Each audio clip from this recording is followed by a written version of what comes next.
Brodes Media.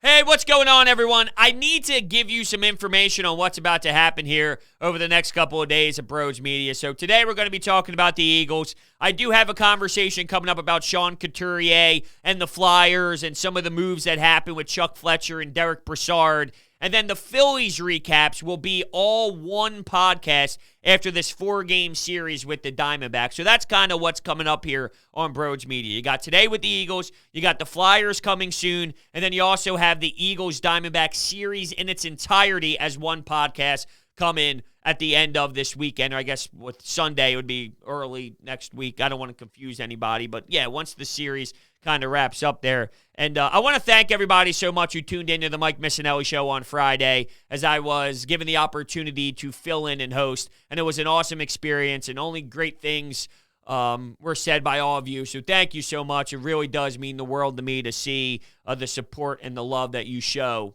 It's amazing. Thank you. And with that being said, if you're new to the channel, smash that subscribe button. Hit that thumbs up button as well. On Twitter, @Brodes81. That is my personal account.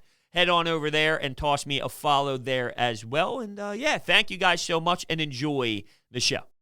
What is going on, everyone? Welcome on into Sports Talk with Brodes. It's funny, I woke up this morning thinking I was going to talk about the classic debate of should Jalen Hurts and the starters participate in preseason, talk about Andre Dillard, J.J. Arcega-Whiteside, Gainwell, and instead, here's a bombshell by Adam Schefter that the Eagles acquire Gardner Minshew. Now, I love the deal. I don't see any downside to it in terms of the psychological effect of Jalen Hurts. This is not the same situation as Carson Wentz getting paid the big bucks and then drafting a second-round quarterback in Jalen Hurts in a draft where you're trying to give Carson Wentz the most weapons possible. This is not the same scenario. You gave up a 6th-round draft pick, a conditional 6th-rounder, for a dude that cost-efficient-wise is set for the next 2 years. You're basically talking about under $1 million for the next 2 years and has an upside. This is what the Eagles do. This is tremendous value, and it follows their path. They tell you they are addicted to the quarterback position. They say a quarterback factory, although that's not true. But their mindset of a quarterback factory is true. There's nothing wrong with this whatsoever. Joe Flacco getting paid over $3 million for the 1 year. I mean, yeah, it's possible that your cheaper talent might overstep Joe Flacco, but is that a bad thing? If you're telling me you find a better version of Joe Flacco, you find a better quarterback than Joe Flacco, if anything was to happen to Jalen Hurts, and he's going to be on your team at a cost-efficient price for the next handful of seasons, that's going to be a disaster? Absolutely not. You think about the roster space, though, on the 53-man, I see the reaction of, you just wasted a spot on this quarterback. What are you talking about here? I mean, you're going to go into the season with 2 quarterbacks? Why would the Eagles ever do that? Does that fit the Eagles mold? Does that fit who the Eagles are? Even if it's done, it's not what they believe in. So with that said, yeah, they're going to use it on the quarterback over the random position that you want them to hold on to a depth player at. They'll take their chances in another way with another position over losing that quarterback spot, because that's the most important. So are people going to scream for him if things go wrong with Jalen Hurts? Probably. Yeah, probably. That would have been the case, though, with any quarterback not named Jalen Hurts. If Jalen Hurts was to struggle and this offense was not going to move and it was going to be an ugly brand, guess what? You'd be screaming for Flacco or anybody else. Maybe not Nick Mullins, but that proves my point of Hurts, Mullins, and Flacco? No. Hurts, Flacco, Minshew, yes.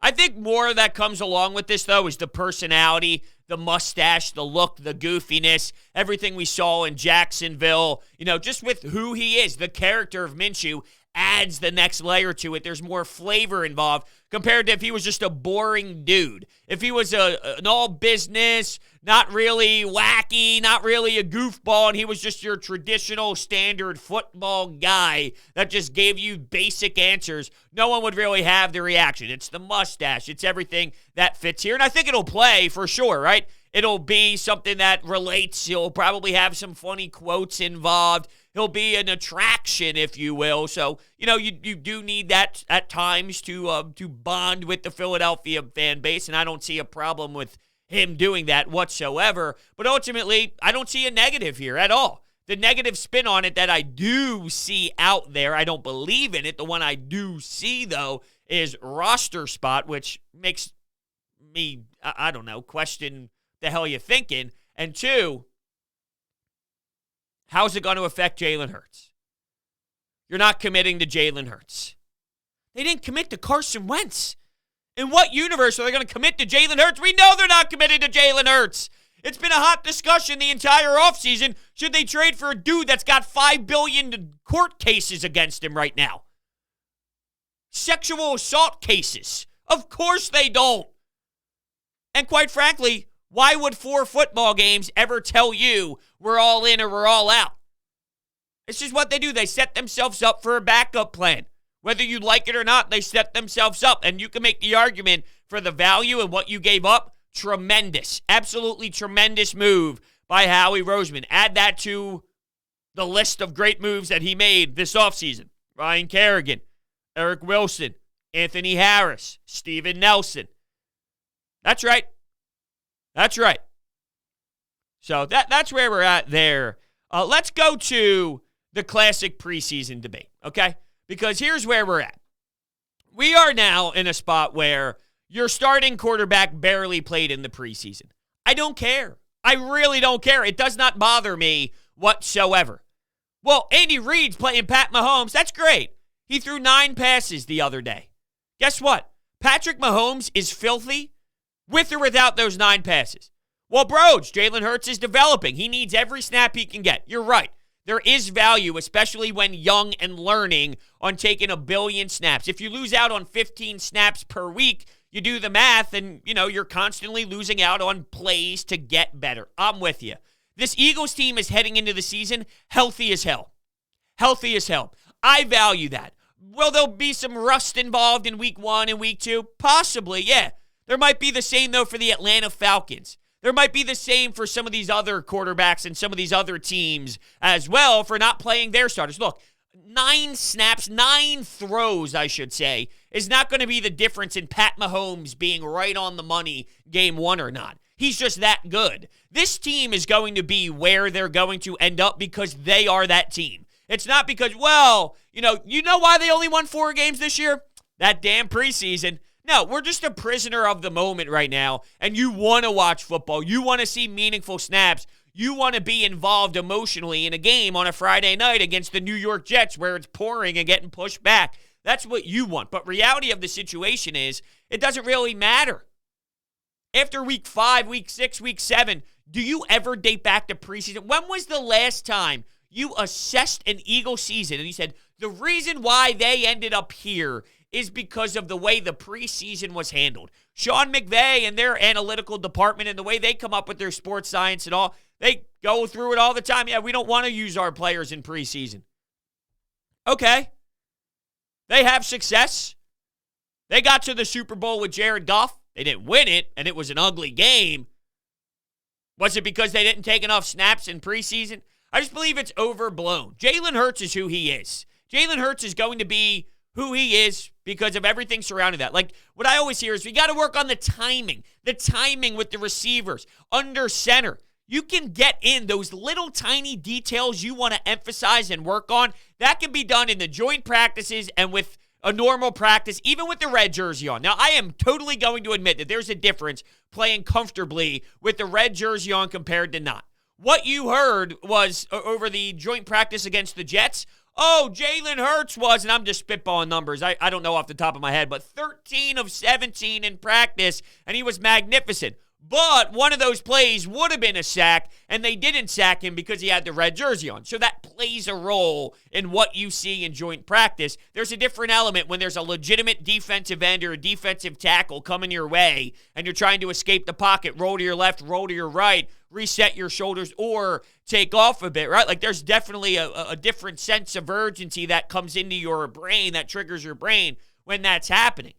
But those little fine details that you think about, you can put those in certain plays. You can put those in certain drills. Drills was the word I was looking for, to really emphasize what you're trying to get out of Jalen Hurts that you're worried about in these preseason games. You want to get the timing right. Well, you can work on the timing with your receivers outside of just a game. And it's different in a game, but you focus on it so much in practice that when it does happen in a game, it becomes second nature. That's all part of this process and journey with Jalen Hurts, working with Quez Watkins, working with Jalen Reagor, working with Devontae Smith. And I'm truly excited to see those three with Miles Sanders, with Gainwell.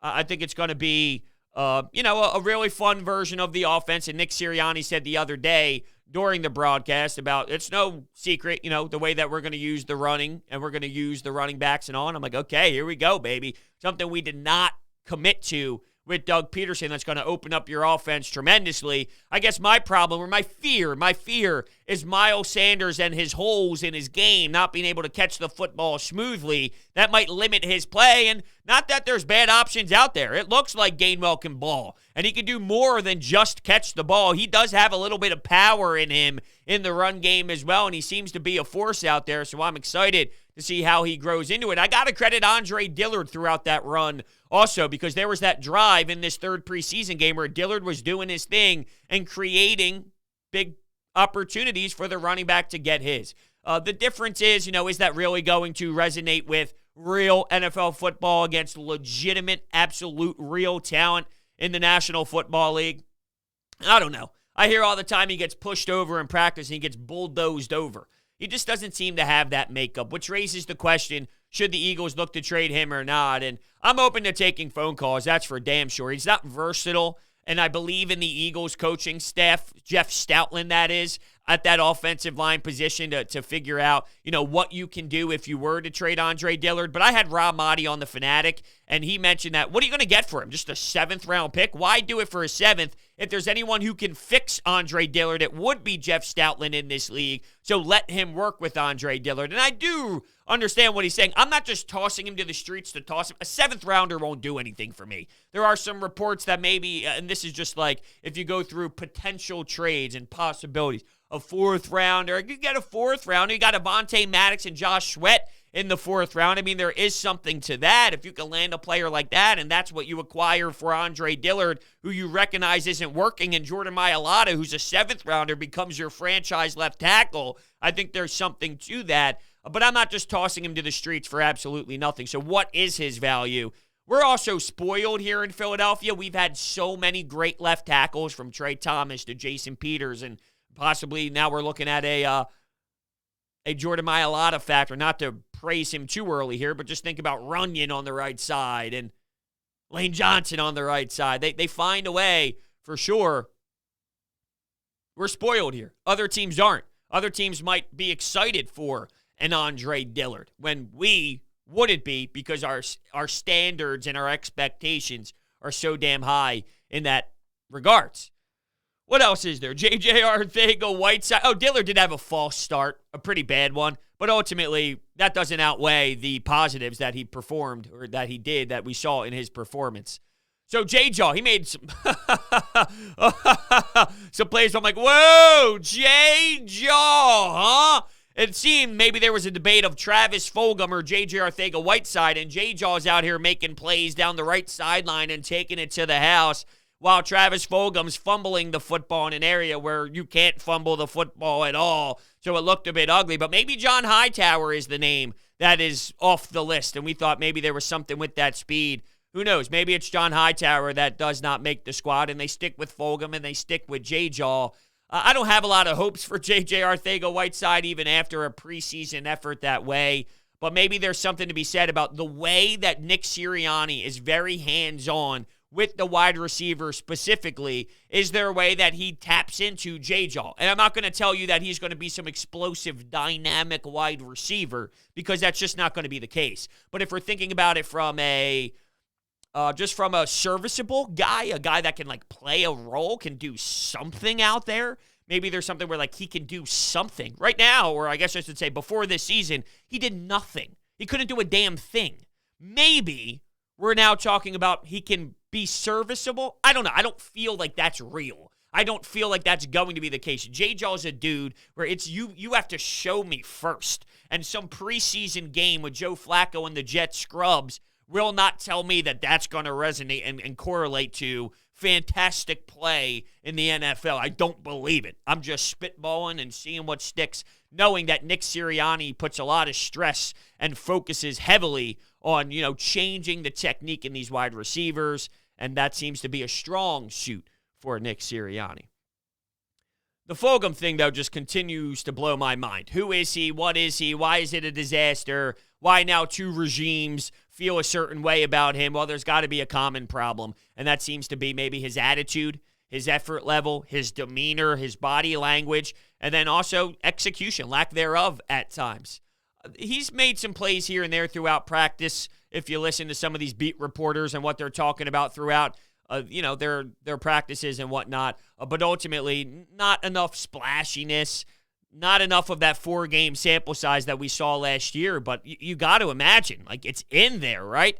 How does that happen for 4 straight games and then it's eliminated and it evaporates so quickly? There's got to be something to it. How do you pry it out? Well, if I'm going to tell you that Nick Sirianni can maybe find a way to salvage J-Jaw to some minor level, let's be clear here, minor level. Is there something in Nick Sirianni prying something out of Travis Fulgham more? But you would imagine that maybe you would have seen that already. You would have seen that element already. Maybe a bit more than we've seen it. Let's say that. I'm interested, though, to see this wide receiver core. And they're going to be young. They're going to make mistakes. But how is Jalen Reagor utilized? At some point, I was a little nervous about him. I didn't love his approach. But there seems to be something happening right now that there's buzz surrounding him for a reason. And playing with Quez, playing with Devontae Smith, how does that open up the field for a player with the skill set of Jalen Reagor? All right, I heard Brian Westbrook talking with Mikey Miss on Thursday, and I thought he brought an awesome point to the table. Before we get to that, though, I do need to tell you about my friends over at DraftKings. The NFL is back, and DraftKings, an official sports betting partner of the NFL, is giving all new players a can't-miss offer for Week 1. Bet just $1 on any NFL game during the first week of the season and receive $200 in free bets instantly. No matter what, take advantage of this limited-time offer now. You heard right. DraftKings is giving all new players $200 in free bets instantly when you place a bet of $1 or more in any Week 1 game. Download the DraftKings Sportsbook app now and use promo code Brodes to receive $200 in free bets when you place a $1 bet on any Week 1 game. That's promo code Brodes to get your free $200 in free bets instantly for a limited time. Only at DraftKings Sportsbook, an official sports betting partner of the NFL. Must be 21 or older. Pennsylvania only. New customers only. Restrictions apply. In partnership with Meadows Racetrack and Casino. See DraftKings.com/sportsbook for details. Gambling problem? Call 1-800-GAMBLER. All right, so what was being discussed was basically, with Jalen Hurts and the way that he's going to be utilized if you're Nick Sirianni, the way to do it is you're not just going to put all this pressure on him to stand in the pocket and just deliver you victories and be that dude that's going to play Aaron Rodgers like football, Pat Mahomes like football, Tom Brady like football, where you put everything on Jalen Hurts to make all of these special plays. You have to implement a ton of these skill players helping your quarterback out and it happening as a squad. There's not only one way to win. Now, if you're thinking about a Super Bowl championship, yes, there does tend to be a track record of these certain styles of quarterbacks winning when Lamar Jackson's having issues, Kyler Murray's having issues, Tua's having issues. These mobile quarterbacks, you can't just win that way. You need to have the ability to drive the football downfield and making those plays. But at the same time, maybe Jalen Hurts is not ready for all of that right now, and that's okay. There's a way to implement that through his growth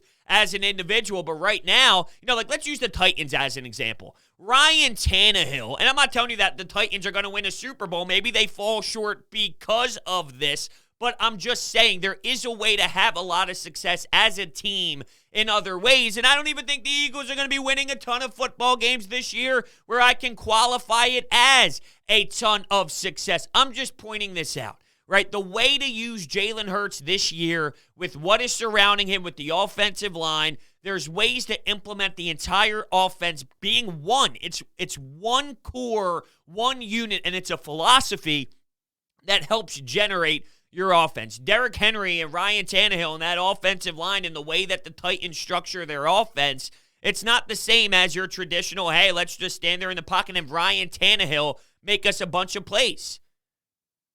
Is he a game manager? Yeah. Do I want Jalen Hurts to be more of a game manager and more than a Ryan Tannehill? Yeah, I absolutely do. But I'm specifically angling this first year as something to, look at differently than maybe the big picture, I should say, of Jalen Hurts. This is a step in the direction. This is okay. How can you work with him in this offense in year one that can fill this timeline out properly for my liking when looking at the trajectory and the window of who he is. Now, there's some really fascinating topics going around right now on Joe Flacco, who went 13 for 16, 188 yards, and had a nice 2-minute drill as well. He played a lot yesterday. Is there a correlation with the Gardner Minshew signing and Joe Flacco playing that much? Is there a team willing to maybe take an attempt to swing at a Joe Flacco to add him to the roster? I don't know. I don't know. I think the Eagles like having Hurts, Flacco, and Minshew as a 3-man unit. I'm not ruling anything out of the situation here, considering that Howie Roseman was labeled the least likely to tell you the truth.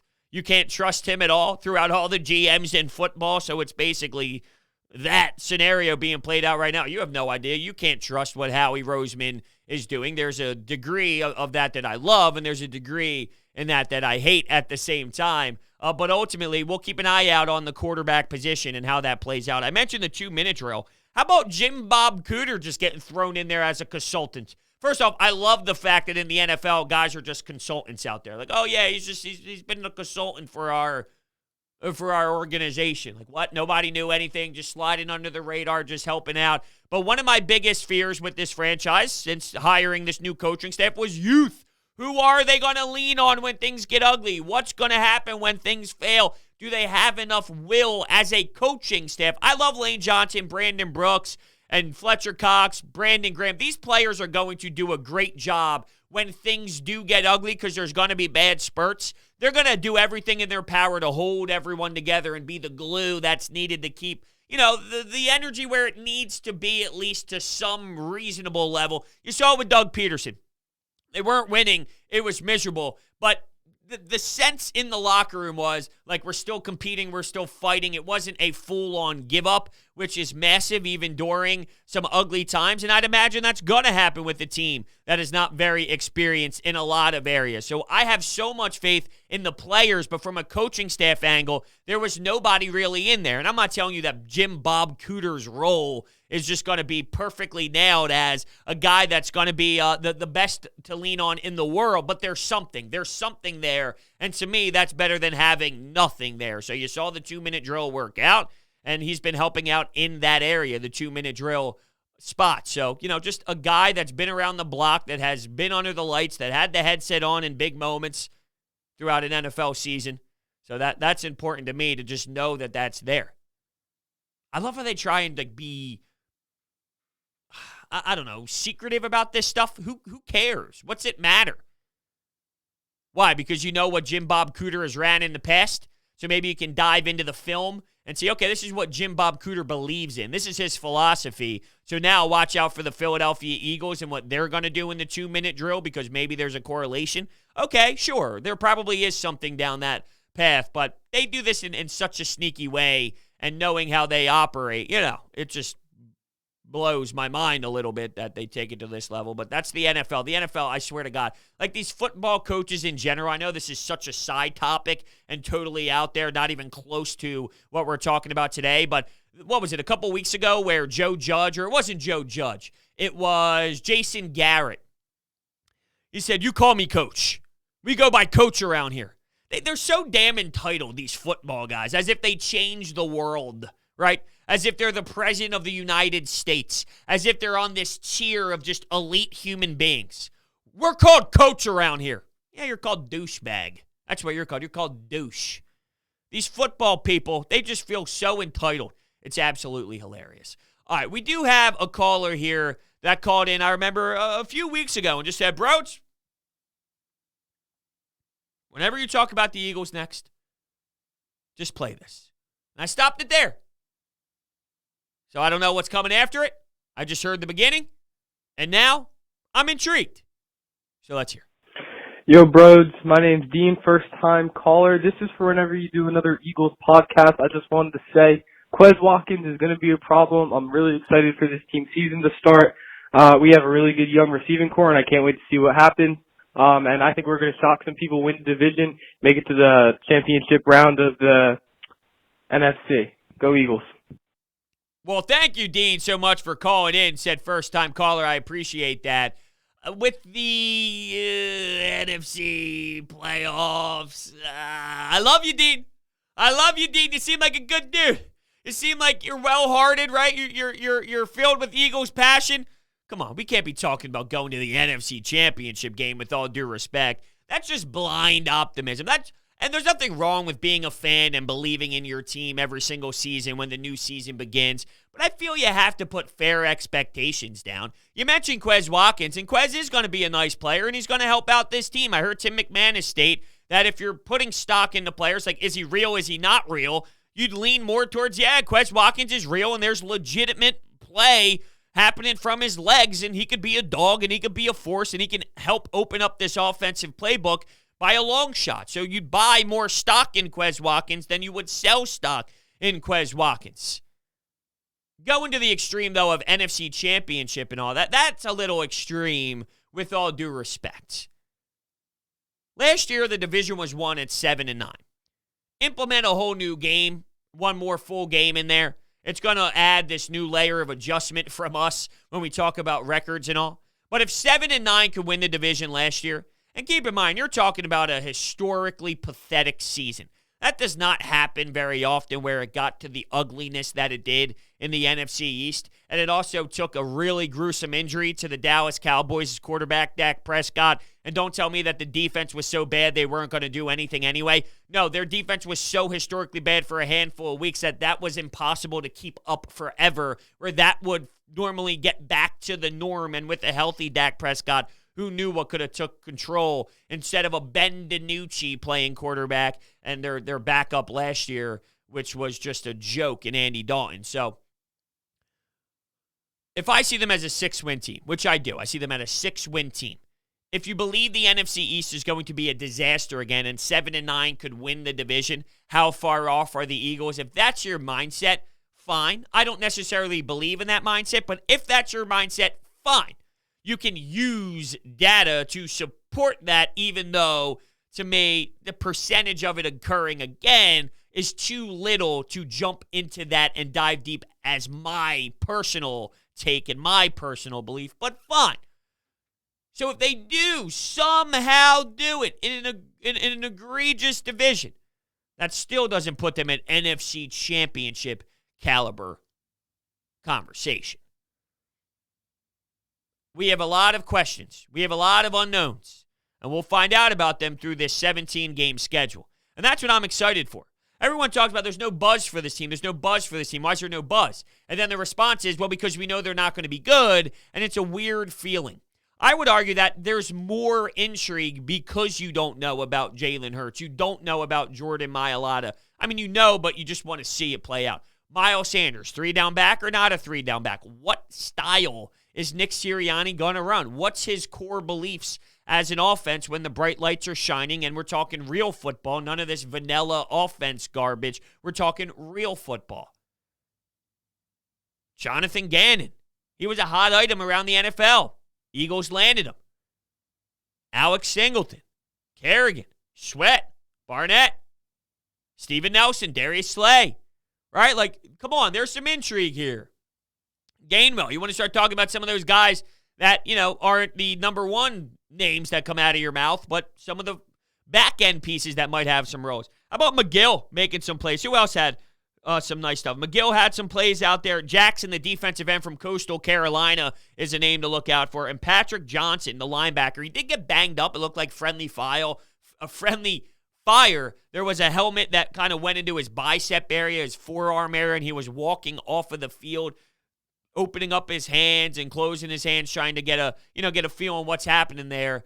But ultimately, we'll find out more news about him. But these are some lower echelon guys, the back end guys that just raise some intrigue when you think about the 53-man roster and how everything is going to play out. But yeah, I'm getting excited. The 3 dreadful preseason games are pretty much finished now for the Philadelphia Eagles. Not pretty much. They are done now.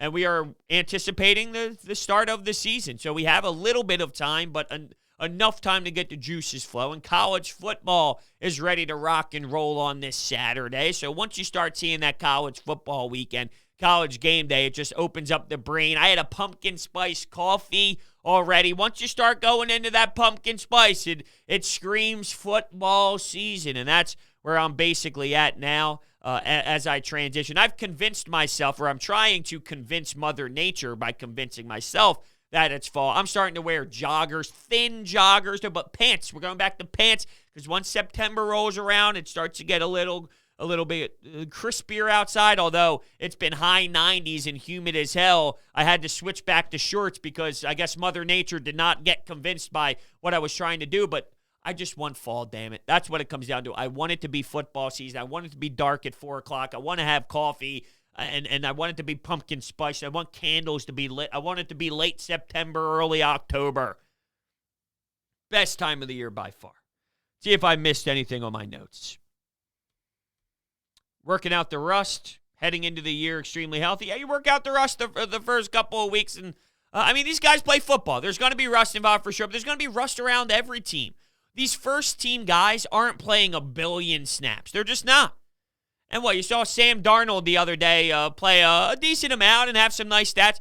Let's see how the Panthers do. They might have a nice season, but you can credit that to what they're building off of from last year with Matt Rule there, more so than, you know what, Sam Darnold just took a lot of preseason snaps, and that's why they're rolling. No. You're going to be who you are because of who you are. The Falcons. Week 1. Will there be rust? There'll be rust for both sides. There's going to be rust no matter who you are.